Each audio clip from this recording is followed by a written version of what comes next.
So for this video, we're going to be going over net worth. And your net worth is basically everything you own minus anything that you owe. And whatever you have left over is going to be your net worth. So again, let me just put this a little bit more formulaically. It's assets minus your liabilities. Assets include things such as cash, money you have in a savings account, any property you own, etc. Liabilities are debt related, so things that you owe, for example, credit card debt, student loan debt, mortgage debt. And understanding your net worth is actually quite important because your net worth is a good indicator of your financial health. And while money isn't everything, money still is actually very important. For example, one of the leading causes of divorce is actually due to financial issues.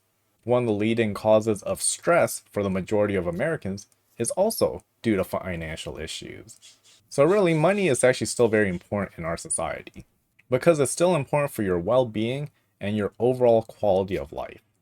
So in this video, we're going to go over the average net worth of an American person in their 20s, in their 30s, 40s, 50s, and then 60s. And keep in mind that we're just going to be going over averages. How much net worth you should have is going to vary on your specific circumstances. For example, if you're living in a high cost of living city, you're probably going to need a higher net worth than if you were living in a low cost of living city. So again, just keep that in mind as we go through these. And starting with your net worth in your 20s. So at this stage in your life, in your early 20s, this is where you're barely just starting your financial journey. So either you're still going to school, maybe paying down student debt, or you've just started your career. So the net worth in your early 20s tend to be much lower than your late 20s. But keep in mind, this is an average of anyone in their 20 to 29. But basically, the average net worth of someone in their 20s is actually a little bit over $100,000. Now, if we go by median, which is the middle number, what the net worth of the person right in the middle of this study is, that's $7,000. So a good rule of thumb to really work on your finances in your 20s, when you're in your 20s, is to start paying down high interest debt and start saving and investing your money. For example, prioritize paying off credit card debt, start contributing in a 401k or an IRA, and begin building an emergency fund that can last for 3 to 6 months of living expenses. Now, when you're in your 30s, this is maybe when you're just starting a family, getting a bit more momentum in your career, or perhaps just starting to buy a house. And by this age, typically, your financial focus will shift towards long-term savings. For example, saving for retirement or saving money for education costs for your children. So an average net worth for a person in their 30s is actually around $300,000, while the median is about $35,000. So some of the key strategies when you're in your 30s is actually to start focusing more on retirement savings. For example, contribute at least 10 to 15% of your paycheck to your 401k or your retirement fund.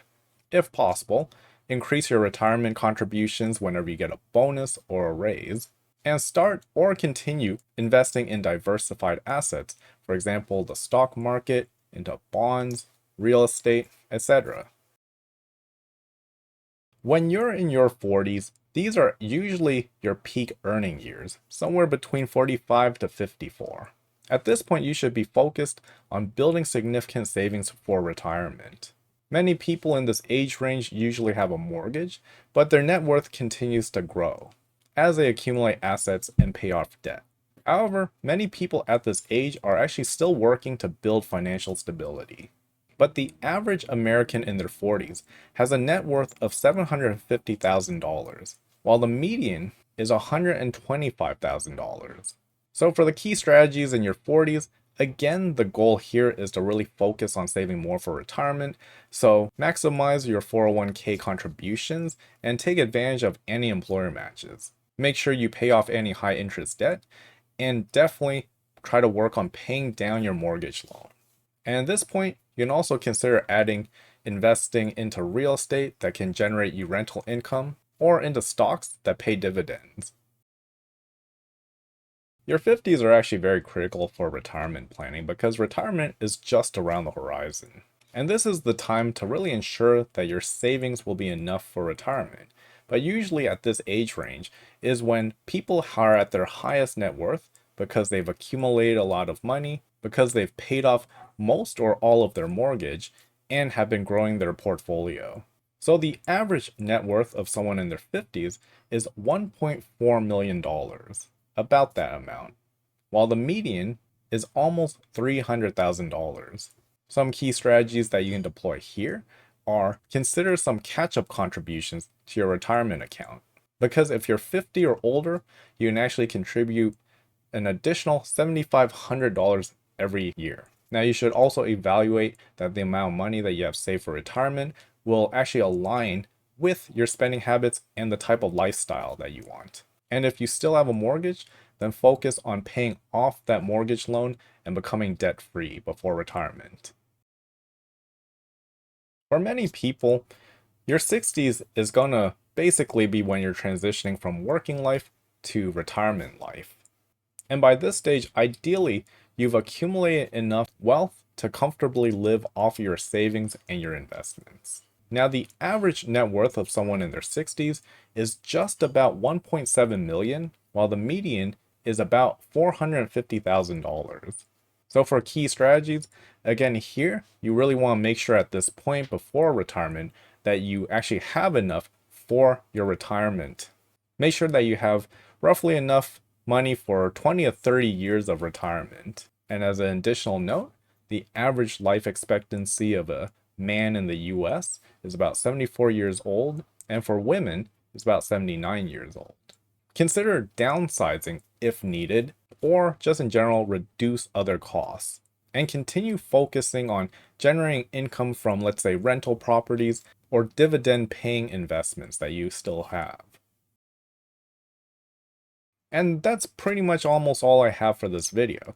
Just to wrap things up with a conclusion and a summary, the information I provide are averages and they're meant to serve as benchmarks, something for you to keep track of how you're doing and kind of compare how you're doing against, let's say, an average American. And they're really just general guidelines. It's not specifically tailored to an individual. So you'll basically, some that you'll have to kind of figure out on your own, because the best method, rather than following general guidelines, is actually to build basic financial literacy. That way, if needed, you can adjust things, custom tailor it to your specific needs and your specific situation. And in doing so, once you have financial literacy, you can build a basic budget and really just learn how to come up with your own financial projections based off information that is custom tailored to you. So again, your net worth is a valuable metric for evaluating your financial health, especially compared to how the average American is doing. As you get older, you should shift your strategy from building wealth to understanding how you can preserve it, at least enough to last you for your entire retirement. And the key to building a high net worth is to start early, be consistent with saving, and making good investing decisions. So with that being said, that's pretty much all I have for this video. Thank you so much for watching. Please like and subscribe.